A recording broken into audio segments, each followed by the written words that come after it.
నూరేళ్ల జీవితం కోసం 7 అడుగులు నడిచాం. కడ వరకు కలిసి ఉండాలని చేతిలో చేయి పెట్టి ఒట్టేసుకున్నాం. కానీ నువ్వు మాత్రం నన్ను వదిలేసి వెళ్ళిపోయావు. నువ్వు లేకుండా నేనుంటానని ఎలా అనుకున్నావు? అందుకే నీతో పాటు నేను వచ్చేస్తున్నా. నీలో నన్ను కలిపేసుకో అంటూ ఓ భార్య ఏ మహిళ చేయలేని సాహసం చేసింది. భర్త చితిలో దూకి సతీ సహగమనం చేసింది. ఈ ఘటన ఛత్తీస్గఢ్లోని రాయ్గఢ్లో చోటు చేసుకుంది.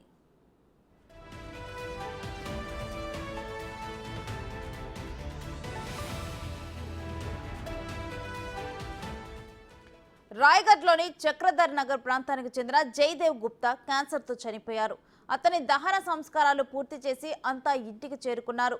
భర్త లేని జీవితం ఊహించుకోలేకపోయిన గులాబీ గుప్తా మనస్తాపంతో మునిగిపోయింది. ఉన్న భార్య గులాబీ గుప్తా అదే రాత్రి ఎవరికీ చెప్పకుండా బయటకు వెళ్ళిపోయింది. కానీ మళ్ళీ తిరిగి రాలేదు. దీంతో కుటుంబ సభ్యులంతా గాలించగా ఆమె చెప్పులు, కళ్లద్దాలు, బట్టలు భర్త చితి వద్ద కనిపించాయి.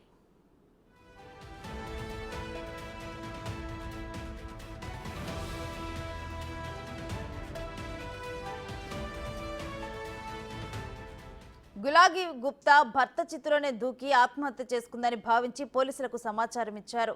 అయితే కేసు నమోదు చేసి పోలీసులు ఫోరెన్సిక్ బృంద సాయంతో చిత్తు నుంచి శాంపిల్స్ సేకరించి టెస్టులకు పంపించారు. పోలీసులు మిస్సింగ్ కేసు నమోదు చేశారు.